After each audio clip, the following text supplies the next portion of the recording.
So it's funny how Nyamiri mixed blood extremist radicalists from across the Niger don't have any problem adhering to the sit-at-home order by an illegal proscribed group such as IPOB in the southeast.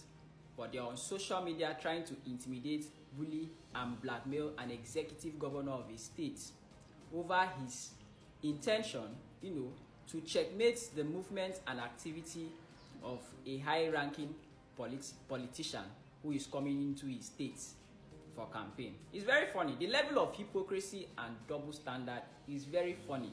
Now let me send this message to the Edo people. In as much as Nyamiri mixed blood from across the Niger don't have any issues with obeying the sit-at-home order from an illegal group such as IPOB in the southeast, they don't have any business questioning the authority of the executive governor of Edo State.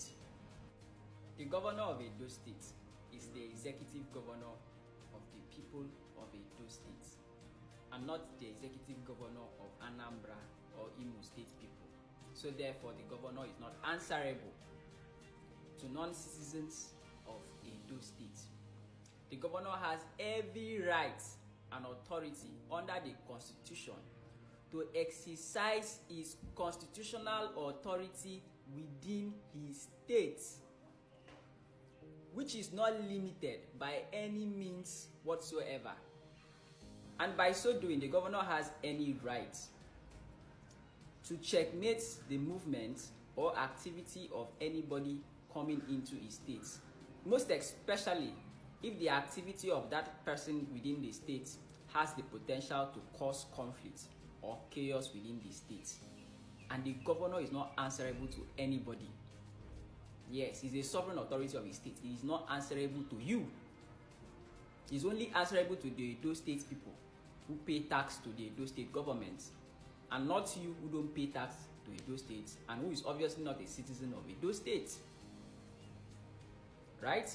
And we from the South region, we are not going to entertain any attempts to bully, intimidate, or blackmail His Excellency Governor Monday Okpebholo or any other governor within the South region. We are not going to entertain that crap from anybody.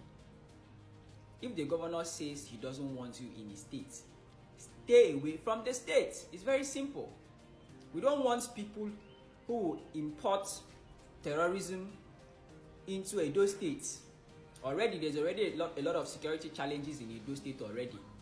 We don't want anybody to come and export any criminal activity into the states. It's a very simple thing.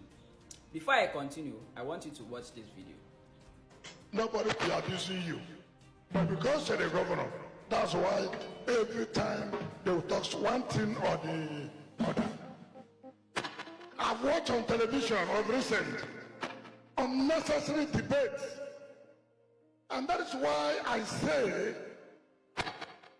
Nigerians forget history. When I was governor, when Peter B was coming to my state, he notified me that he was coming to my state. I provided logistics, vehicles for him to. So welcome back, guys. So that is the former executive governor of Rivers State, Nyesom Wike, the current FCT minister in Abuja, who has clearly stated that it is mandatory that any high-ranking political office holder or politician who intends to visit any state outside his own state of origin must coordinate, must inform, the authorities within the state, be it political or traditional authority within the state. You must inform them before coming in. And mostly because of your own security, interest, not necessarily because they hate you. But in this case, even if the governor decided to restrict your movement within a state, you have no right whatsoever to challenge the authority of the governor in that effect. And for some of you saying, oh, we have freedom of movement, freedom of speech, freedom of movement, we can go anywhere we like, you cannot. When they used to declare curfew or state of emergency in a state to say that, okay, from 6 o'clock in the morning to 5 o'clock in the evening, there will be no movement in the state. Why don't you always go out and say that you have the right to move anyhow you like?